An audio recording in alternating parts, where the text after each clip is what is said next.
Hey guys, welcome to the Silver Report Uncut. Just how contaminated is the official jobs data? This is a very important question because we bring this up all the time. It's almost a total fraud. Even if there was a possibility, let me explain to you how this works first off. This is jobs data that is collected from a very limited amount of people.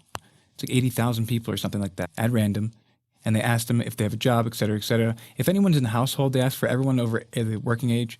If anyone's in the household that doesn't want a job, they're not counted on their mom's house or something like that. People still do that a lot. Nevertheless, this is becoming a very serious problem. We see more than half of U.S. companies, they're laying off workers. Think about it. They have been telling us that this is the greatest jobs market. That's the whole reason we're not in a recession, that the U.S. will not see a recession because of the great jobs data. But you look at all the data beginning to deteriorate, and we knew this was coming. It says more than half of U.S. companies, they're laying off workers right now. When looking at the real-time mass layoff statistics from about 3 months ago, Piper Sandler, they came out with a recent article from NAR. She stated that the post-crisis right-sizing indicates that many more layoffs are on the way. So these are just a list of some of the biggest corporate layoffs we've seen recently. Number one was Ultra Tech, Inc. They announced that the layoffs of 600 employees. Rivian, it's an electric truck manufacturer. They're going to be laying off 840 of their staff. 7-Eleven, they announced the elimination of 880 corporate employees. There was Shopify, they're laying off around 1,000 employees. Vimeo, I think it's 6% of their present amount of workers. Redfin's going to be reducing the size of their personnel by 8%. Compass, they're going to reduce the size of their personnel by 10%.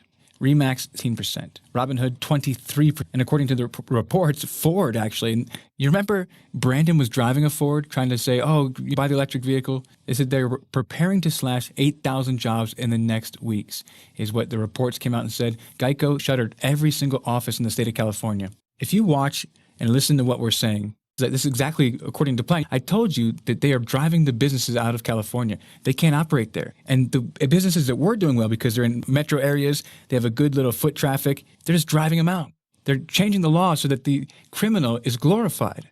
We don't even know what that will do to society. We've never lived in a world that has mass internet communication. I can be sitting in an unknown location. There's people all over, who knows where they're going to be from, that can hear it right now. That's amazing. There's never been a time where we have such debauchery, such wickedness being preached from people who are literally supposed to be our representatives. Things are terrible right now, and they keep just trying to redefine words, redefine the recession. I mean, come on, everybody can see this.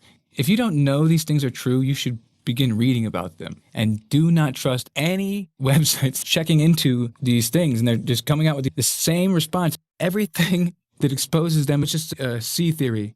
It's craziness. But Ford, they're going to cut 8,000 jobs. They can't operate in California. This is the layoff of a large number of employees. And as a result of the growing prices, the bloated inventory, the decreased demand for general products, because the people are going through a tough time too. Walmart's laying off 200 corporate employees. And we know that they laid off a good amount of the lower paying employees, but they'll probably keep more of those. You know, they came out with these electric scanning machines. You only need one employee to pretty much handle 5 or 6 of those. And that's a big, you don't need all those employees. You don't need all those people. Here in Mexico, whenever you go to the grocery store, the bag person is working on tips. They come in, they volunteer to do this, and they want to do this job. They get there early, man, to fight for these jobs. And they come in and they pack the bags. They don't have plastic bags at all, anywhere, except somebody buys them themselves. And you know what? They're really expensive. So they don't use bags here that much. They use these little cloth bags and things like that, but you buy them at the store. For 10 pesos, that's 50 cents, but they'll be huge. They can carry a lot more than a little plastic bag. But there's solutions already being made. You know, that's how it is at the local grocery store where I am I'm in Mexico. You know, all these solutions have already been made, and they've reduced the amount of staff that they need to run a store like that. You know, don't you think that's coming to you? It's going to be coming everywhere. You can't really talk about any of this, but if you've been following us for any time, we've always known. I've always known. When they began to explain to you, when Snowden came out and said, this is real dangerous because they are keeping and storing everything you're ever doing on the internet, everything on your emails, your telephone calls. They're keeping and storing all of this stuff, and they are able to have a searchable database of all of our information. And it's just been going on a long time. It's crazy right now if you don't have a VPN. You're in, because these people will use the thing you have said, no matter what, against you. Say you had a drunken night where you got in a fight, and you got a little loose with what you were saying. Goodness gracious, but it's not even that. Look what they're doing with the IRS. My God, I know they're coming for me. That's why they got rid of McAfee, because he was living in Belize. Belize is like a place where all the people build their shell corporations to hide their business and hide their taxes. It's like, but that's where he was living. And yet, despite the fact that initial jobless claims have risen significantly in recent months, that's what they're reporting. That's what they're celebrating, actually. It's all they ever talk about, because the economy is so bad right now. That's all they can ever talk about is the data that's coming out from their buddies. Together. Don't you get it yet? I can't believe there's so many people inside those forces that are so evil, because some of them are just not smart.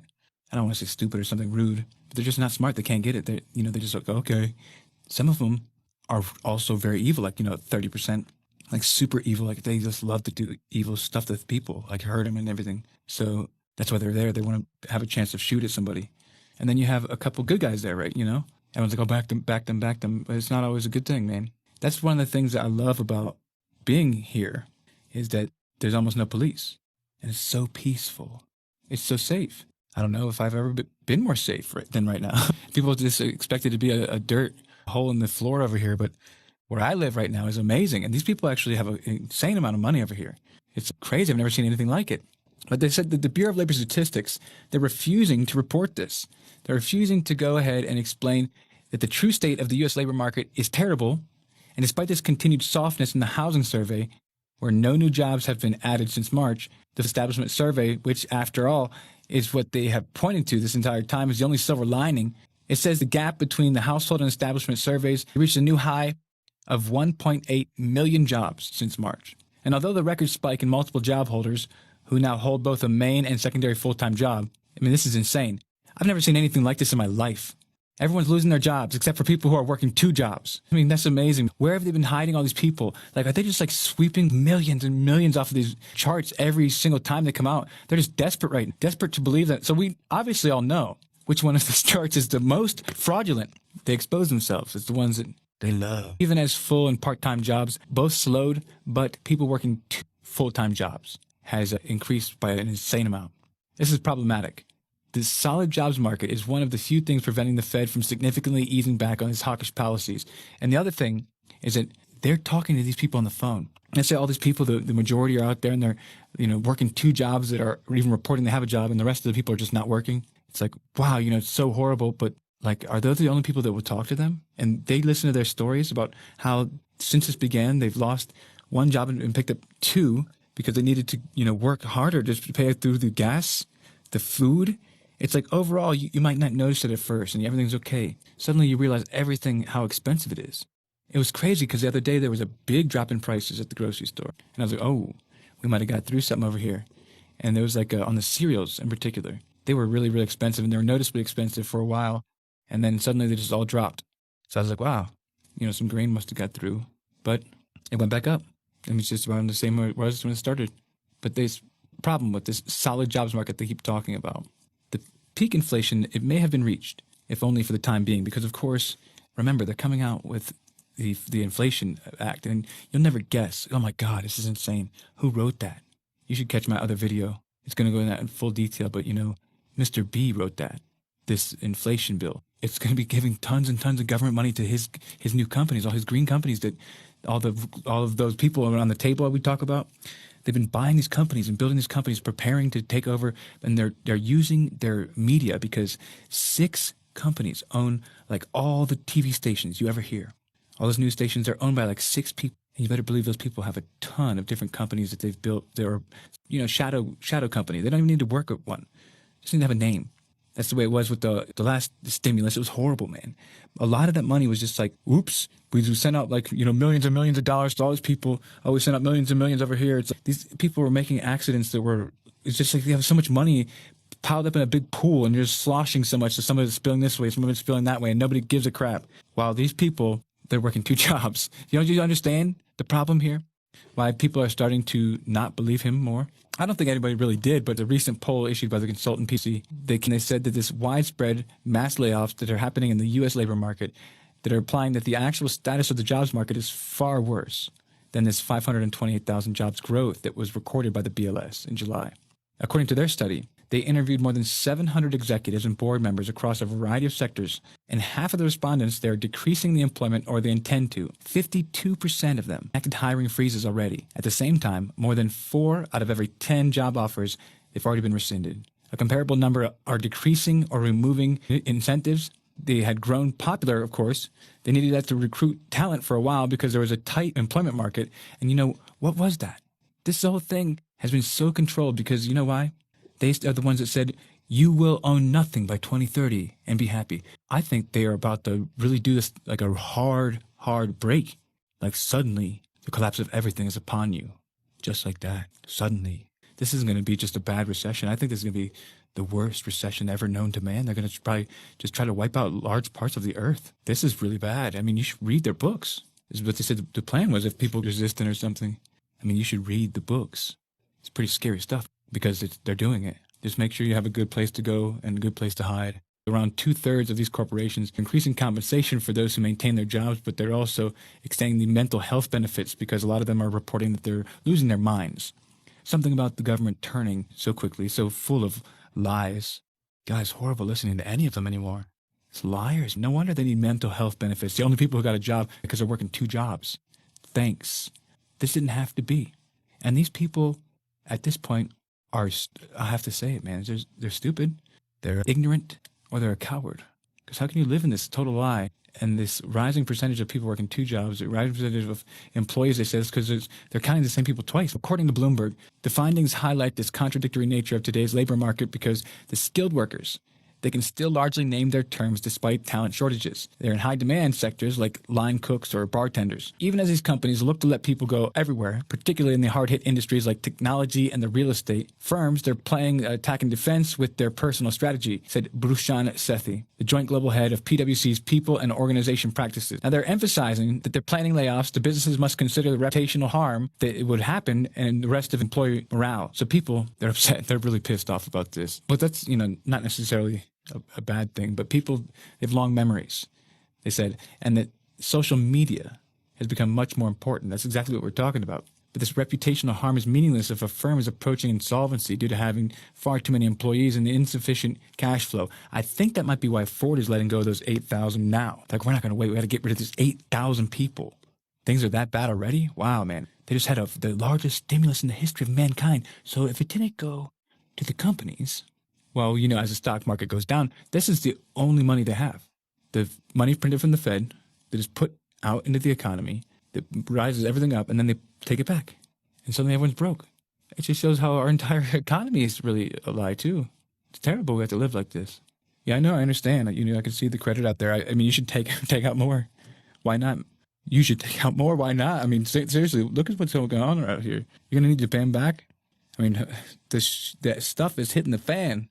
Maybe that's why some people are doing it. I would like to believe that, but I know in my heart it's not true. Because again, you look at like how many more people believe in this crap is going on, that support this crap, and people are really now in a crisis. Before we were only just pretending, and they were being assholes. So work from home thing has really destroyed the office sector and the entire country. Now they're coming out and they're saying that. And remember, we've been telling you that. People are saying, yeah, right. We were telling you that like a year ago. It's clear. These people are not coming back to the office. When it goes by and it's like 2 years and 25% of the office workers return, it's game over, man.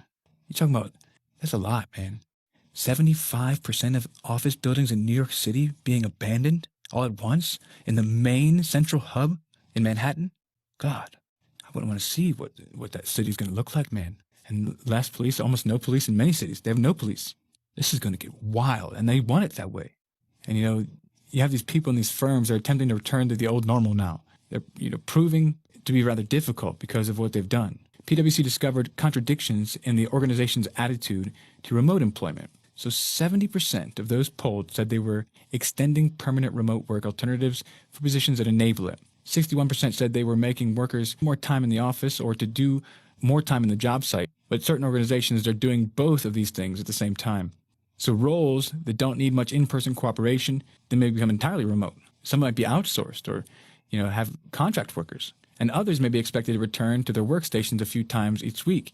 So while earlier so-called RTO deadlines, they came and they left, September is shaping up to be a line in the sand for many right now. And, they're just cutting the employees. This return to office preparations is one thing is certain. Not everyone can work like this.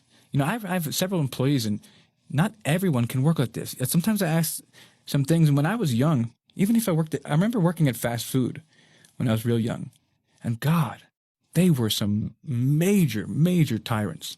It was terrible. You couldn't even put your hand on a counter to lean for 5 seconds. You had to work the entire time you're working. How could you produce in such a time? And but there's a lot of people that I try to have do tasks that I need to have done, and the things that I base, how many they should do off of what I would do. And there's so many people that just can't do it. Can't even do it once. Makes me wonder what's going on. Well, I guess I didn't. People were asking that the other day if I took the medicine. No, I didn't. Why would I do that? Yeah, I know. I left the country because of that. So that was the biggest decision point. This is the country with the least amount of people that have actually had to deal with that kind of issue. And so it's great because there's no way to be able to keep track of all these people. But concerning this disparity between the cheerful official government labor statistics and the actual jobs with this mass terminating all across the ground while they are pretending everything's good and reporting to you on TV, now we're certain this gap might close. But we look at the multiple job holders, that is insane. It's a record. There's never been another time in history when this many people have had 2 jobs. That's what they've done to us. And something broke right around March. That's when everything broke, and it broke off of the trajectory it was on. There's 1.8 million jobs differential. So this was when they began to alter the data enough that there was 1.8 million jobs less than actually exist. That's pretty disgusting. And the job changes from March to July. You have to just look at these charts, man. This is insane. How could it be so bad? I thank you guys for stopping by and joining us. As always, stay free.